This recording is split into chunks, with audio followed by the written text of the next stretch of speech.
Hello, hello, and welcome back to another episode of Della's Voice. As always, I am blessed and I feel so fortunate to have this platform where I can bring you information, inspiration, and motivation for change, wellness, and recovery.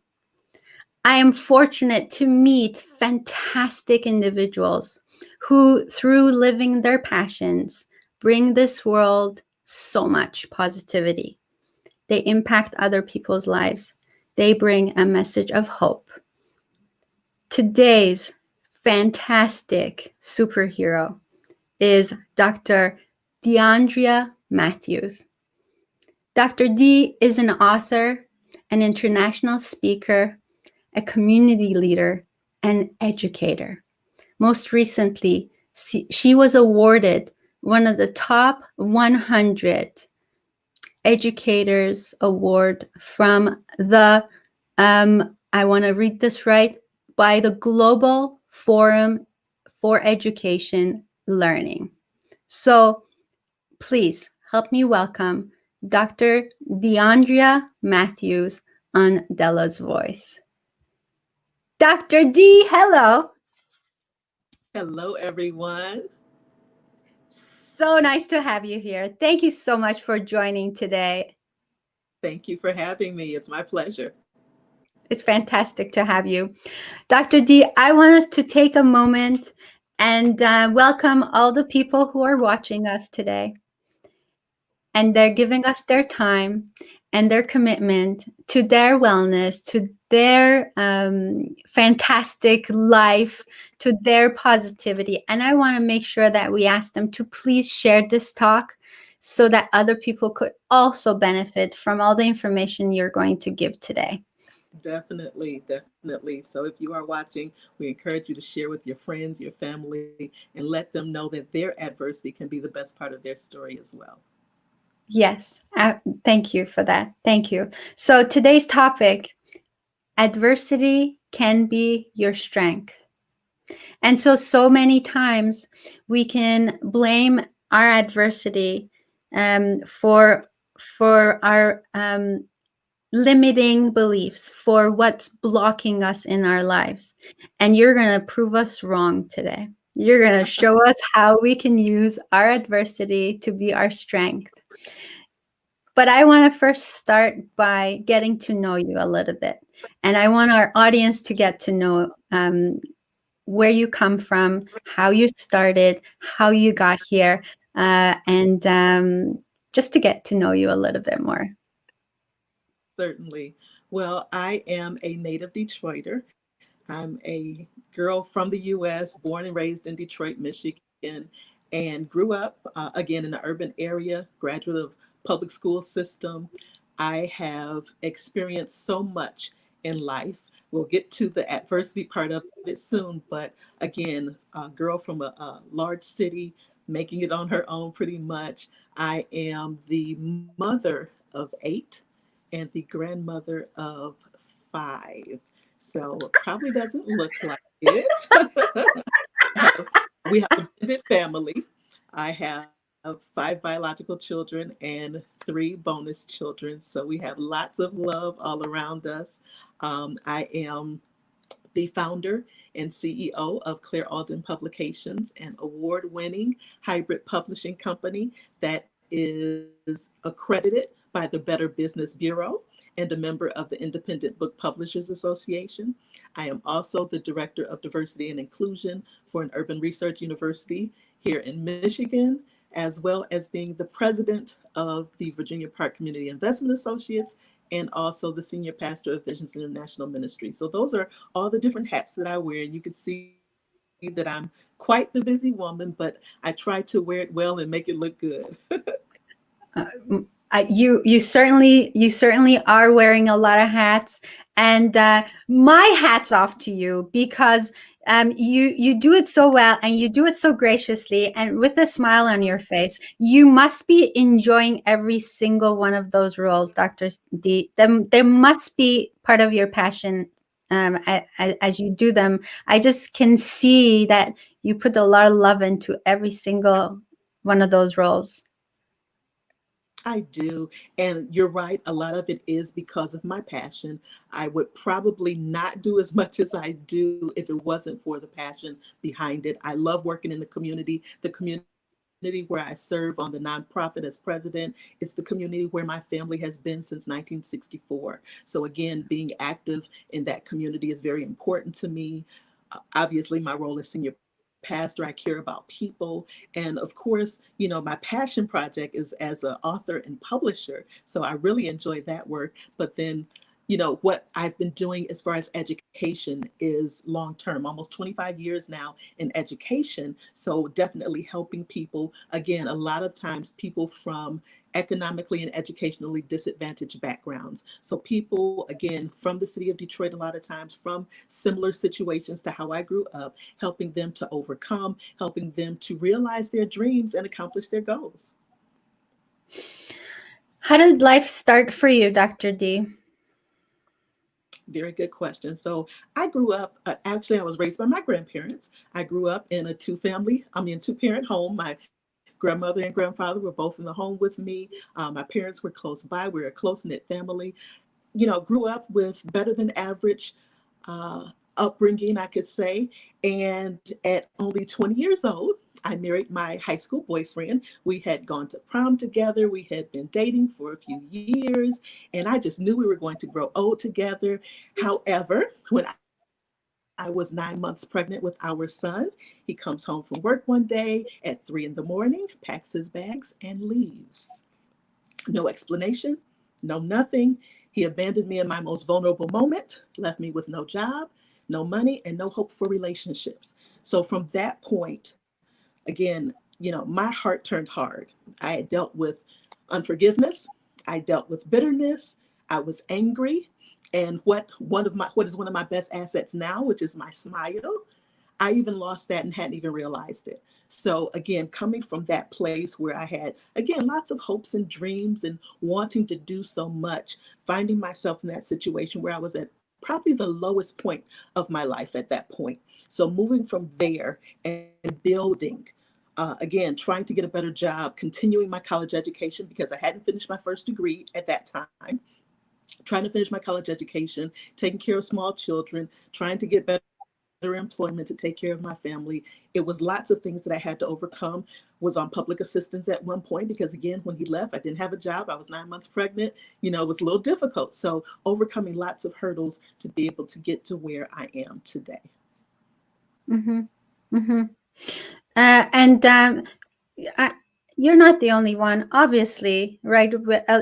A lot of people can relate to the story you said, right? You told right now. A lot of people have been in really hard situations, having to come out of struggles, and so how did you get out of that sticky spot? I want to say, how did you get out of that? A lot of it had to do with mindset at that time. It was all about mindset. So you may have heard this story about an egg, a carrot, and a coffee bean. If you haven't, I'll tell it, but if you have, just bear with me. You'll hear it again, maybe from a different perspective. But when I would boiled in like to hot hear water,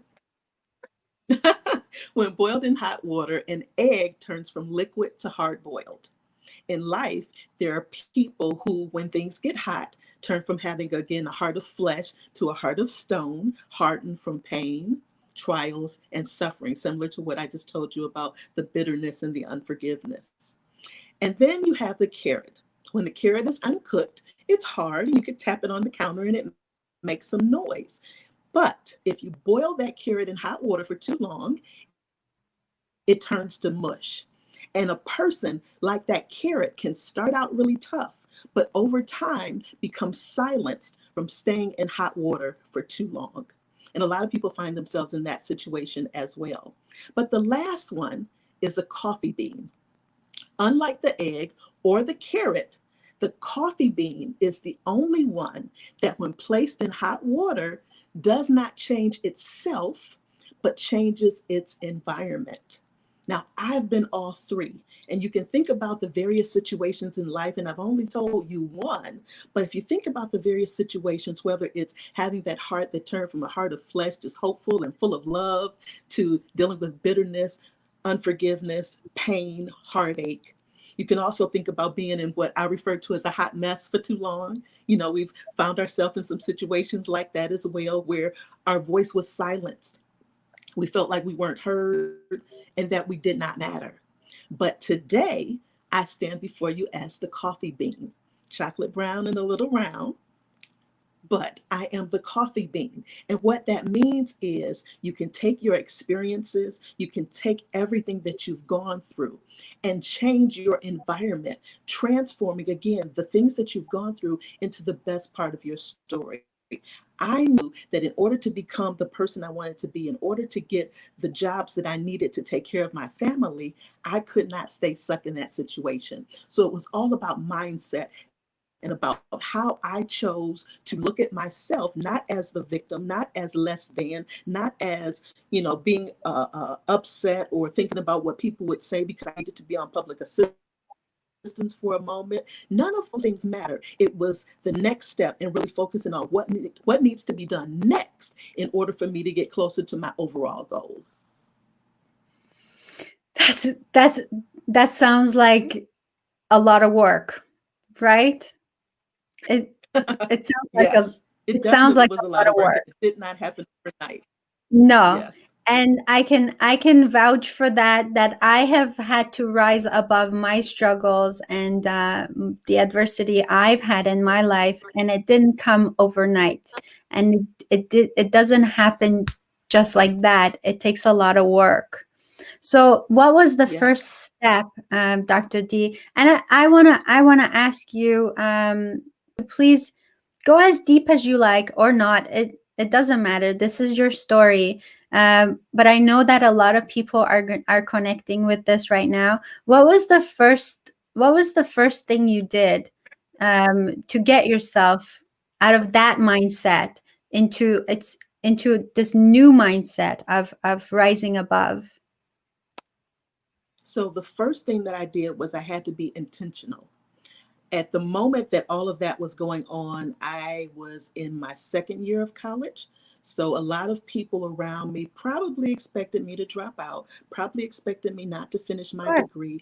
But I said, okay, this is what I know I need to do. This is what I need to focus on in order to accomplish this next milestone, which was completing my bachelor's degree. So I made, again, being very intentional, I made arrangements for childcare. I found relatives who could keep my children for very little, money, being able to barter some services. Again, being very intentional so I can continue to go to school and complete that degree. Now, it took me 5 years instead of 4 years, but I got it done. But it took, again, that network, that support team, having people around you to be able to do it. But it first started with me being intentional and saying, this is what I want to do and need to do first. Mm-hmm. Mm-hmm.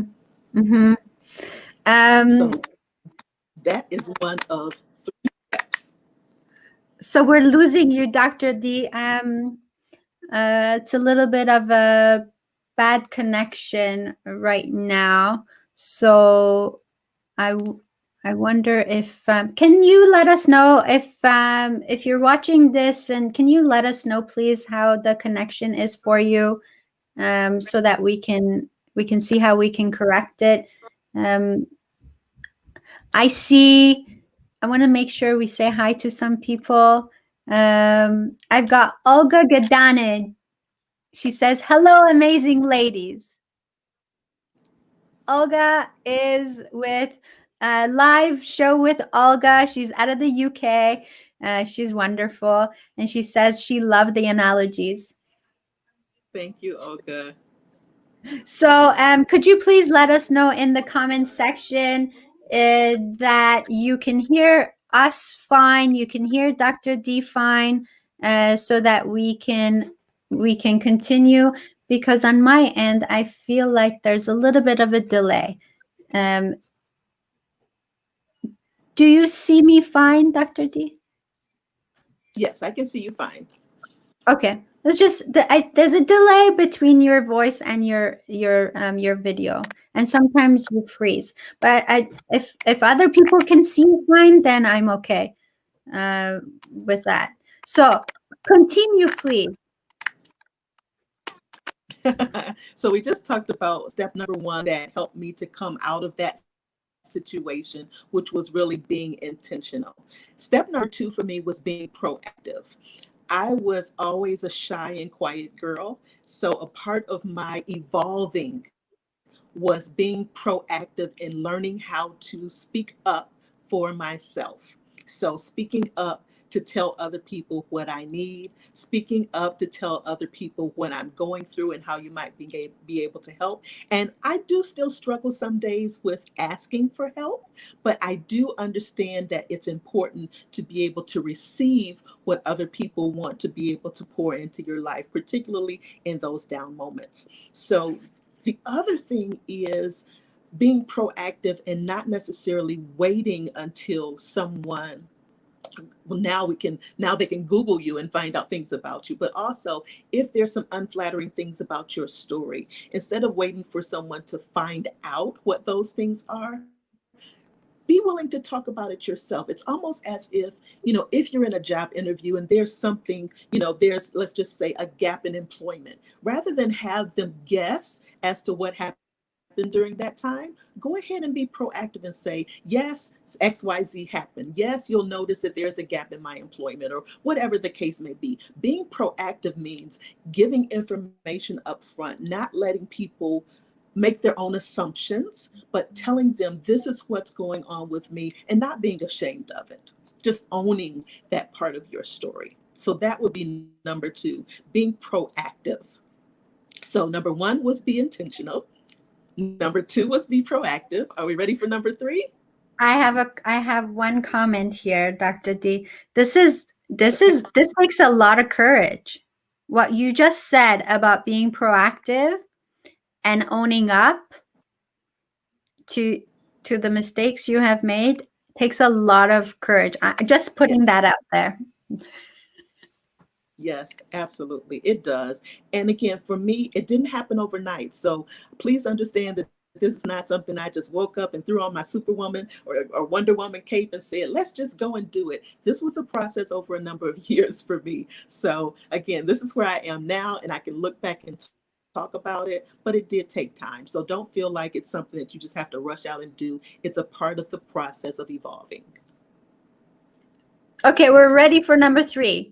Number 1, All be right. intentional. Number 2, be proactive. Yes. Number 3, Yes. Number three is be prepared.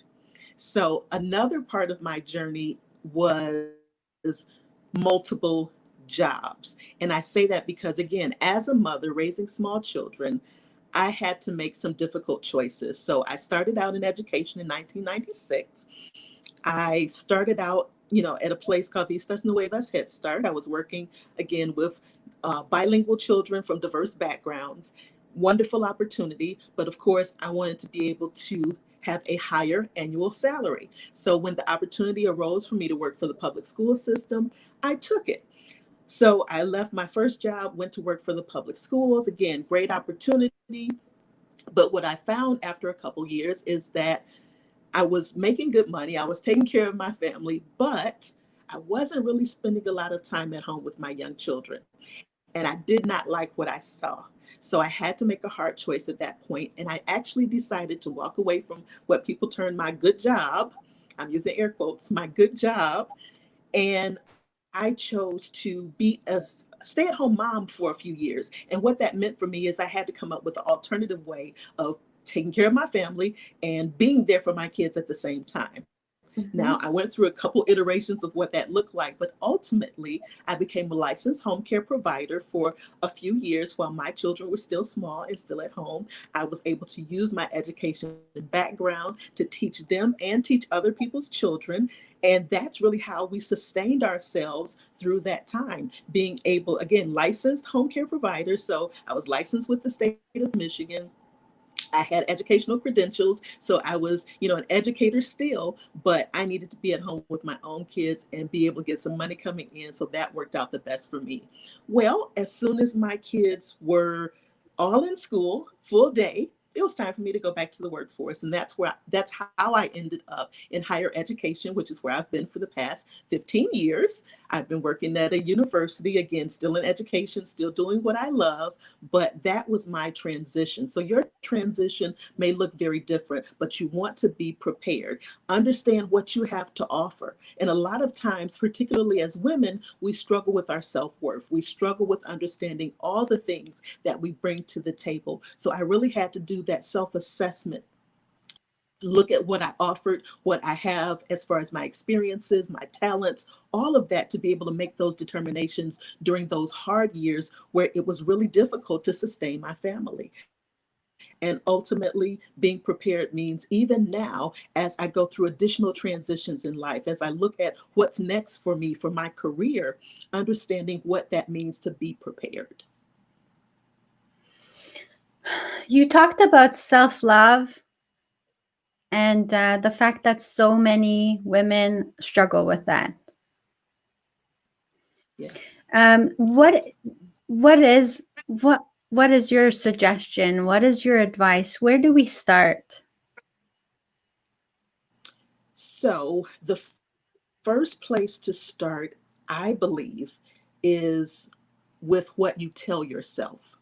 Because a lot of times, and you can correct me if I'm wrong, but a lot of times we have this, I'm old school, I say ticker tape playing in our heads that rehearses this thing over and over again. It could be something that someone called you as a child. It could be something that someone said in school, one of your classmates. It could be any number of things. It could be something that a former partner said to you, but you don't want to internalize those negative things. And if you have internalized it for whatever reason, recognize it and then record a new ticker tape to play in your head. And what that means for me was, what are the affirmations I need to tell myself every day to let me know, even if I don't believe it in the beginning, but to let me know this is what I need to know, this is what I need to hear, just to be sane for the day, just to be emotionally stable for the day, just to be able to get through my feelings of low self worth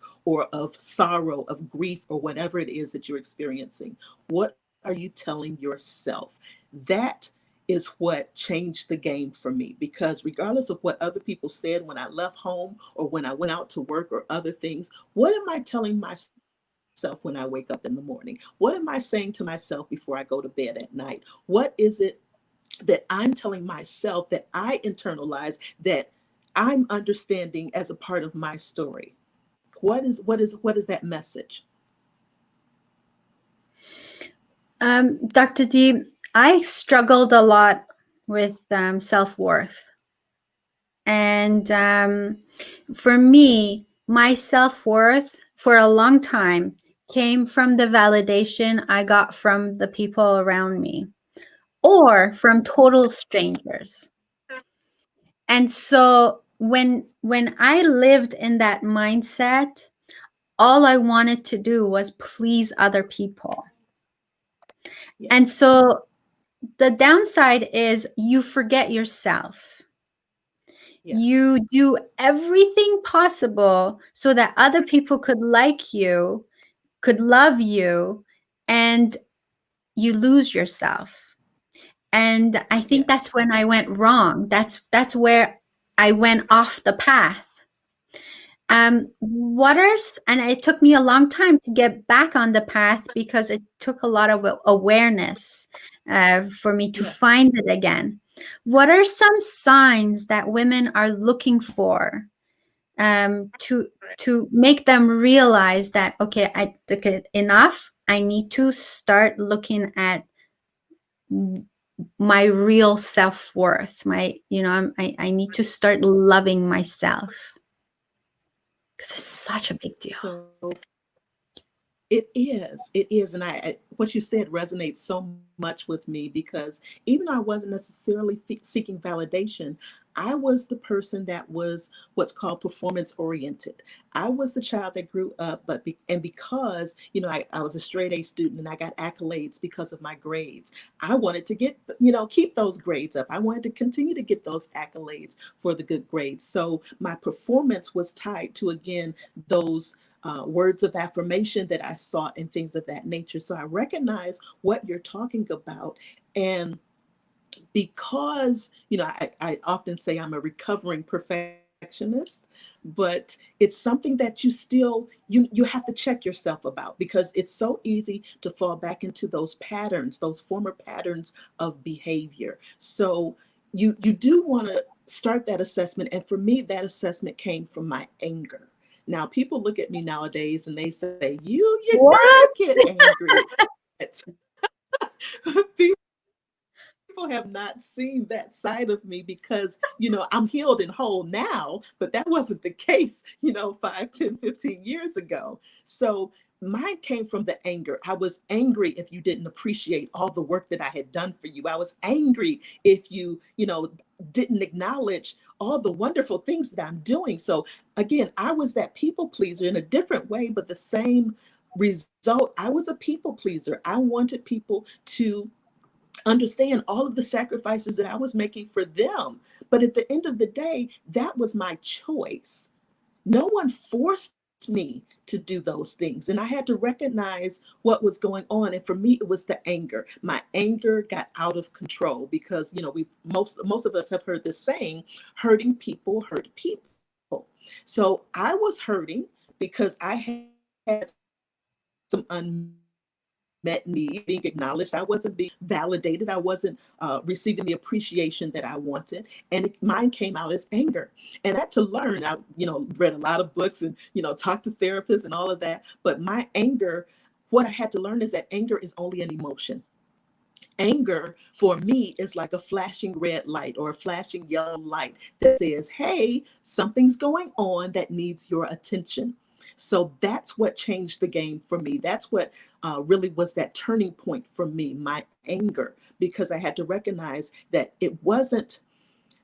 So, anger is an emotion. How we choose to deal with that anger is up to us, whether we choose to deal with it in a healthy way or whether we choose to deal with it in an unhealthy way. And too many times I was dealing with my anger in an unhealthy way. And instead of blaming everyone else and pointing the fingers at everyone else, I had to point them back at myself. And that's where it started from. And you said it. I mean, anytime you pointing your finger at someone else, the three are pointing at yourself anyways. Right? I Yeah, mean, right. And those are some that's right. classic signs, right, of the anger, bitterness. Um, I have all these like emotions that come to my mind for me that showed up in jealousy, Yes, resentment, right? yes, And so being aware of those emotions and asking yourself, okay, clearly it's not their fault. It's not the weather's fault. It's not the government's fault. It's not anybody's fault. yes. It's what's going on with me, what's going on inside of me. That's that's right. Those are they're amazing, amazing words, Dr. D. Let's see what our friends have to say. So Olga says, love the self-talk topic. It's so important to be kind and supportive to yourself. Um, Olga knows a thing or two about adversity too. Uh, and I mean, as a matter of fact, I don't know too many people, but specifically too many women who don't know about adversity. Um, Yes. there's so much strength in us. Lizzie T with the Lizzie T show. She says hello. Also, well, yourself, you're beautiful too. Lots to learn in advertising. That's what she's saying. So, okay, all right. Um, let's go back to the topic of adversity. Can you give us some example of Yes. what adversity looks like? Sure. Adversity, oh my goodness, adversity looks different ways. And I'll give you just a couple examples. For example, at one point in my life, I'll use myself as an example. At one point, again, had irregular income with the daycare, again, based on the number of days the child was coming, things of that nature. But in the midst of that, I had my car stolen. So I went from, having transportation to be able to get me and our kids around, trying to, work to be able to be at home with the kids and be able to have some income coming in, to having my paid for vehicle stolen from in front of my house. So, you know, things like that happen, you know, out of the blue, I'll say. You're not expecting it. Obviously, it's unexpected. And things like that can, just have this ripple effect if you're not prepared for it. And of course, sometimes we try really hard, but we do struggle from paycheck to paycheck. We do have unexpected things happen, and you don't have savings necessarily. So all of those things can happen, especially if you find yourself like I did, kind of building again from the bottom up. So between the car getting stolen, I can talk about times where the utilities were turned off. Again, using the, embarrassing to talk about it now, but using the stove in the kitchen to be able to heat the area where you're sitting and eating and doing homework and all of those things. So when the utilities are off, not having a vehicle, and just doing the very best you can. And let's not even talk about house repairs. I was very fortunate that I was able to have a house that was paid for, that I had bought from the city. It was a fixer upper, but again, the countless repairs in the house, from things breaking down and not working properly, to the ceiling leaking because there's a roof leak, and just number of things going on, seeming like simultaneously, one thing after another. And I'll add this, because even though I'm in a much better place financially now, you won't believe the things that have been going on just in the last few days. So we're working from home, we're working remotely. So I'm in my office, in my house, but of course we are doing this a lot more often. So instead of just a couple days a week, or maybe on the weekend being in my home office, I'm here probably 6 days out of the week. So on Thursday, my office chair broke. I'm on a Zoom meeting, and I'm sitting there and I hear this pop, and the office chair breaks, and I have to try and steady myself while I'm in the middle of this Zoom meeting. So from the chair breaking on Thursday during a Zoom meeting to Friday, my computer actually going on the fritz. It went out, a blue screen comes up and says that your system may be infected with spyware. And then today, my cell phone goes out. So again, you never really know what's going to happen. Unexpected things happen all around you. And those are some comical things that we can talk about. But again, they're much more serious things that you have to deal with. I can Yeah. even talk about earlier this year, unfortunately, our son was murdered. And the same week that our son was murdered, my mother had a stroke. And the week after that, my daughter, who is a lupus warrior, found herself in the hospital. And all of this happened within a span of 2 weeks. So you can imagine just the Wow. turmoil, emotions and mental, stress and everything else that was going on. So it can go from the very comical things that I just mentioned to, again, very sobering moments in life where you have to deal with mourning and grief and loss. So we handle it, and quite honestly, we make it look easy. We make it look good because, we don't recognize the resilience that we actually have. We just know, okay, I have to keep pushing forward because my kids need me. I have to keep pushing forward because my spouse needs me. I have to keep pushing forward because other people are depending on me. And sometimes just being in that routine of work and your regular habits keeps you sane. Wow. I I'm at a loss. First of all, my condolences, Dr. D. I am so sorry for your loss. Um that's a lot. That's a lot of adversity It uh is. to It deal is. with. And I don't know how you do it. Dr. Deep, but I want to ask you, how how how do you do it? Because people are going to watch this, and some people are going to be in the same boat. Losing a child is, I think, the one of the biggest pains a parent um, can go through. And so, how do you get out of that adversity with strength? What helps you? So when I first started experiencing adversity as a young adult, it was mindset. And that's because I did not have a relationship with God. And I don't know what anyone else's religious beliefs may be, but my faith in God and again my relationship with God, that's what sustained me. And without that, I don't think that I would probably still be here. It's only my faith in God that sustains me and provides that strength when I'm weak, when I don't feel like doing anything, including eating or showering or anything else, because of everything that's going on around you. So, for me, it's my faith in God and my relationship with God that sustains me. That's what keeps me now. Back then I was I was young. I was, just experiencing life. It was all about mindset then, but now it's my faith in God. It truly is.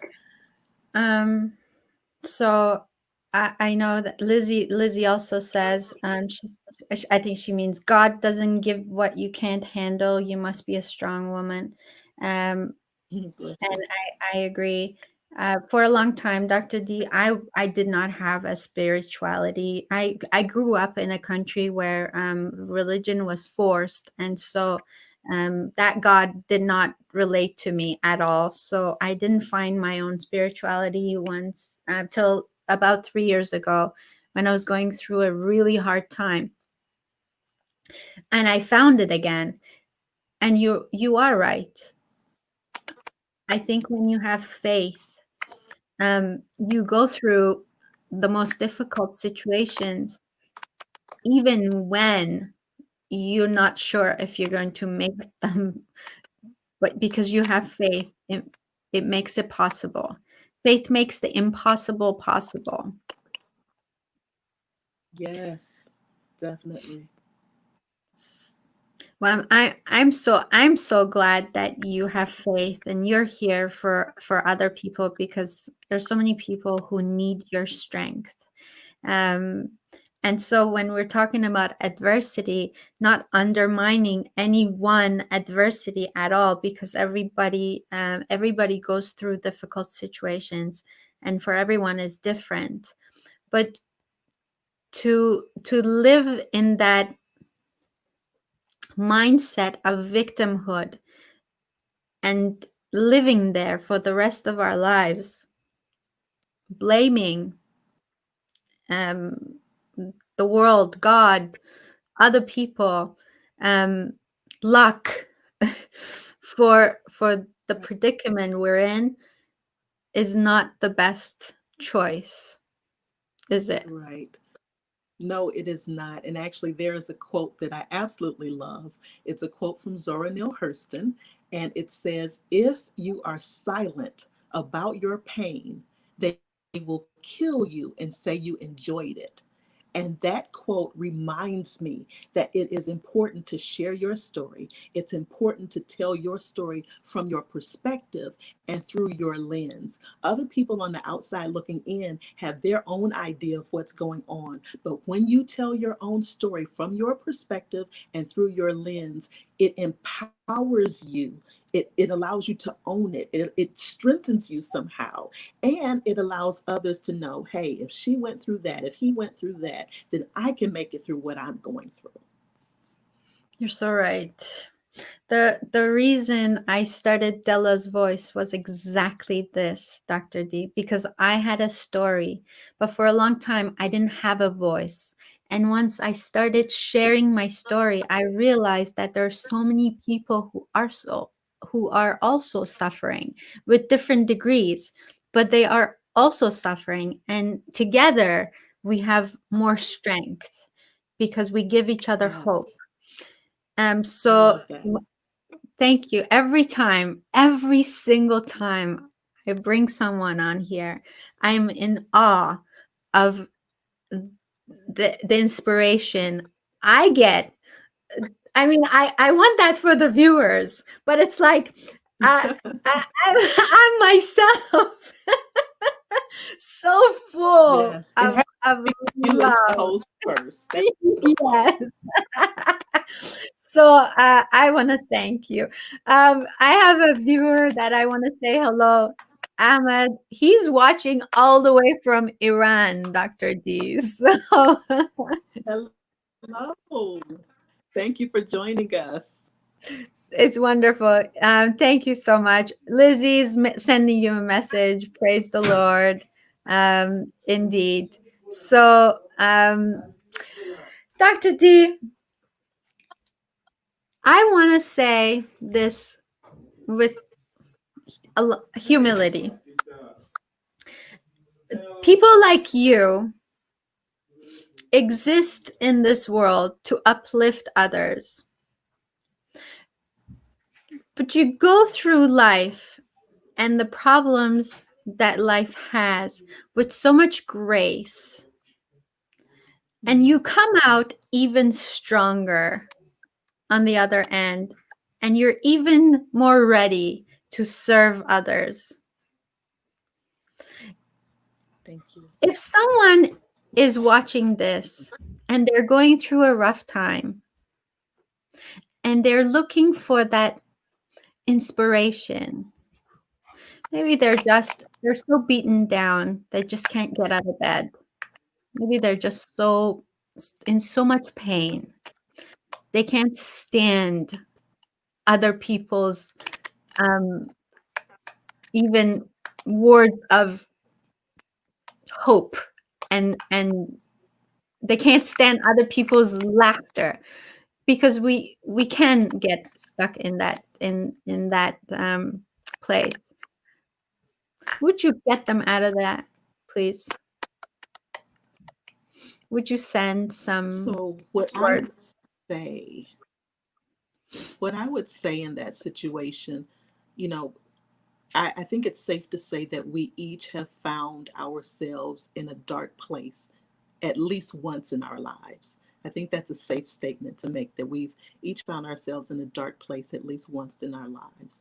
And the thing about being in that dark place is all it takes is that one flicker of light.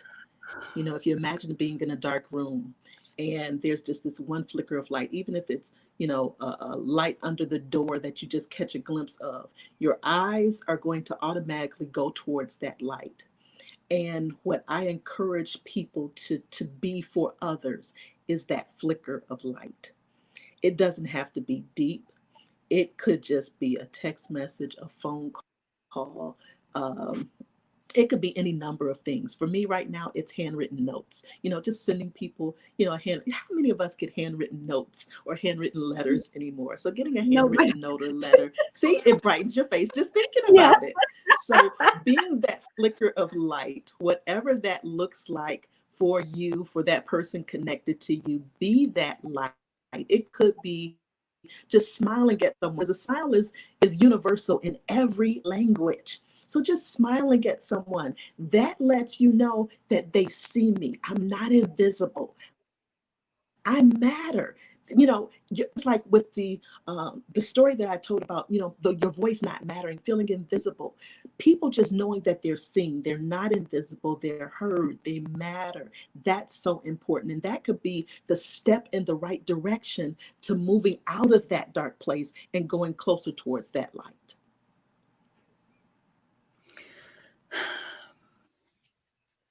Sometimes we feel, when we have had a loss, um, that by going on with our own lives, we might forget our loved one.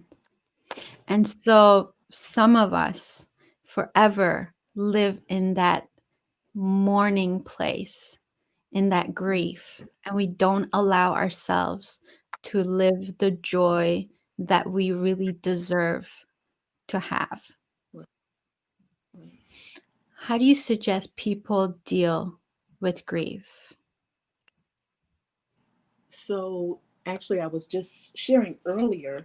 Uh, I have 7 tips on grief that I shared on a live stream that I did right after all the tragedy that I experienced earlier this year.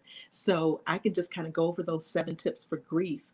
And this is what helped me. This is what helped me personally. I'm not a psychologist, psychiatrist, or any of those things. These are just 7 tips that helped me personally. So, number one is it's okay to cry. For me, crying was always seen as a sign of weakness in my family. So I was the one that had to be tough, had to be strong. See, you know what I'm talking about. I did not cry. So I had to tell myself it's okay to cry. Now, I'll still cry in private. You're likely not going to ever see me cry in public, but I still cry in private. And I have to tell myself it's okay to cry. You have to get those emotions out. Number 2 would be don't shut people out.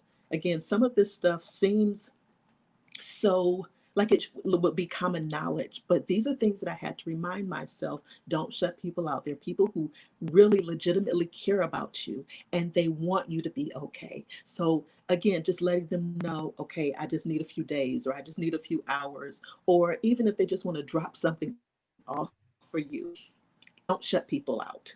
Number 3, don't keep busy just to escape grief.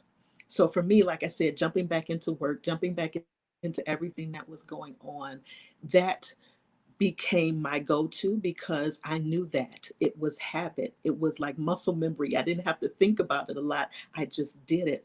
But I needed to be able to process my grief. So just staying busy to escape it doesn't help. The other thing I'll say, and this is not very popular, but time does not heal all wounds. That is not a true statement, because if you've ever been angry with someone, 15 years later, when you see them or hear their voice or hear their name, guess what? It's just like it was yesterday. You're angry all over again. Time didn't help that. So you really have to be able to process it in a healthy way. So don't keep busy just to escape grief, and don't think that just time by itself is going to heal anything. It has to be processed in a healthy way. Number 4 is it's okay to ask for help. For me, again, I was the one that really didn't like asking for help. It was a little bit of pride in there, but also, it's hard when you've had to do things for so many people and you've been a people pleaser, or you've been the one who, that performance orientated person who is just trying to get those accolades, trying to get, again, the words of affirmation. You need to be able to know that it's okay to ask for help. Mhm. Number 5, for me, this was very important because I've seen so many people get lost in the process due to substances. So telling myself substances don't make the pain go away, whether those substances are drinking, smoking, drugs, even sex. We use all types of things to try and numb the pain. But when those things are over, when that experience is over, the pain is still there. Again, understanding that it has to be processed, and hopefully you're processing it in a healthy way. Number 6 was taking care of self. Now, this is something we've already talked about, but simple things like getting up and taking a shower, making sure that you're eating something, making sure that you're drinking water every day. All of those things are very important to remember to take care of yourself. The other part of that is being present in today. A lot of us have dealt with different types of grief this year, whether it's been the loss of a personal loved one, someone close to you, or whether you're hearing about a celebrity that has now passed. We've all dealt with grief and mourning in different ways. So being present in the moment, taking advantage and using today for all that it's worth, being present in the moment, not allowing that grief to steal the present from you. And then finally, number 7, honoring their memory. Whatever that looks like for you, honor their memory. For some people, it might be writing a letter. Maybe that's closure for you. For other people, it might be recording a video. For other people, it might be just talking about their memories. I know at some of our funeral services, you used to have an opportunity to get up and just share your memories about them, whether it's a funny story or whether it's just something that's heartwarming. honoring their memory. These are all ways that help to deal with that grief and loss. And that's what I kind of jotted down, and I've been sharing this year based on everything that I've been through personally. That's amazing, amazing 7 tips. I mean, and they're I think we can all use them, especially, well, at any time really when we are going through grief, but especially when we're grieving a big loss. And I can relate to so many people when they talk about grieving, because, well, obviously every single person has had to grieve at some point in their time, but also not just the loss of a person that you love, but a lot of us are also grieving loss of jobs right now, right? Yes, Loss of a right. work and a routine that we were so used to, and so grief comes in so many different shapes and forms. So I want to thank you for the 7 tools. I wanted to actually, I raised my Absolutely. hand because I was going to ask you something. When you were talking about substances, I thought of, a lot of people, all of a sudden they go and sit in front of the TV and they binge watch hours and hours of Netflix, because that could be Yes, something yes. too they use to, right, to cope with their grief. So that kind of like substance abuse, but it's not, I guess, It in a way, can. It right? falls into the same category because you're depending on something, even if it's just getting away for that moment. We all love our marathons, but you do want to escape for that moment, and that's what some of those shows allow you to do, to be able to escape. But like I said, once that show is over, you've watched the entire series, you've got to deal with the present. It's true. It's true. Because the real pain is still there. It's like you put a band-aid over it and just forget it's there. Or it's like driving around with a smiley face on your gas gauge, because you want to ignore how much gas there is in there. How far can you go? Right. Yes, So that's not going to stop you from running out of gas. right, exactly. So we got to deal with it. We got to deal with it. Dr. D, I had promised you a break, but I mean, I was so involved in what you were saying that we never got to take a break. But I mean, there's no sense in taking a break right now. But I'm because Not a we want to problem. continue if you're okay with that. Um, Okay, with Thank you. I mean, your talk is amazing. You have spoken on so many stages. You have gone to different universities and have spoken on stages for all sorts of people. What has been your experience with people as far as how they deal with adversity? the interesting thing is, for a long time, all I knew was my experiences in this country. But the first opportunity I had to be present on an international stage, it was a part of conference. I was one of the speakers, but in being there and listening to other people and talking about their stories, and this was a diversity conference. It was an international diversity conference, but listening to to their struggles, listening to some of their concerns, it's universal. It might appear in a different format, it might look differently, but the same issues are at the root. So that was, eye opening for me, to just be able to hear, wow, it's not just, what I experience, on my end of the spectrum in my nation, in my city and state, but this is something that people are experiencing around the world. So when I realized that, again, this is a very universal message. It doesn't matter the language, it doesn't matter, how it's expressed, but adversity is something that great majority of us deal with at some point in our lives. Yes, yes. So you're teaching people to look at adversity and not see the weakness that it creates, but really looking at the strength that you can get from from that adversity. And there's so much power in that, Dr. D. If we could, if we could all remember that, if we could all remember that when we're going through a tough time, that there's a lesson to be learned from this experience, that That's we're right. going to come out of it stronger, and we can come out of it better, uh, and Yeah. like you said, we can share that story and help the world become a better place. There's so much more power in that. Yes, definitely. Definitely. And so if there was a big stage where you could reach millions of people. Imagine yourself on that big stage right now, and you're talking to millions and millions of people.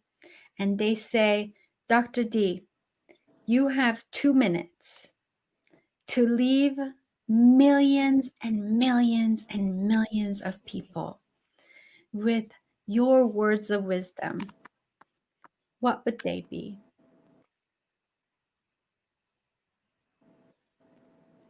If I had just 2 minutes to leave those words of wisdom on a wonderful full stage, I would reference the story that I mentioned earlier about the egg, the carrot, and the coffee bean. And I would ask, will you be the egg, the carrot, or the coffee bean? And whatever you decide, be your authentic self. Like that boiling hot water, adversity has the power to transform. We all have experienced some type of adversity. It may not be all of the things that I talked about that happened to me personally, but we each have had our share of struggles. So, what struggles have you had? How have you navigated those situations to come out on the other side? Do you consider yourself stronger or more resilient because of it? Will you allow your adversity to be the best part of your story? And then I would let them know that whenever you pass a coffee shop or whenever you drink a cup of coffee, remember you can be that coffee bean. My name is Dr. DeAndrea Matthews, and it has been my pleasure to share with you today. And the crowd goes,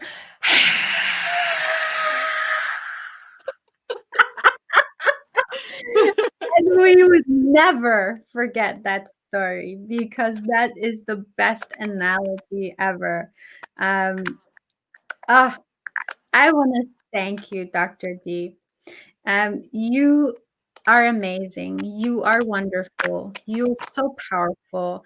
You have dedicated your life to share your story with the world, to bring them hope, to bring them inspiration. And the world is a better place because you're in it. So I want to thank you. Thank you so And I much. am so Thank honored you. that you spent this time with me on Della's Voice, allowing me to get to know you and have this conversation. I will forever cherish this talk. Thank you so much. Thank you so much. It's been my pleasure. Wonderful connecting with you. Same here.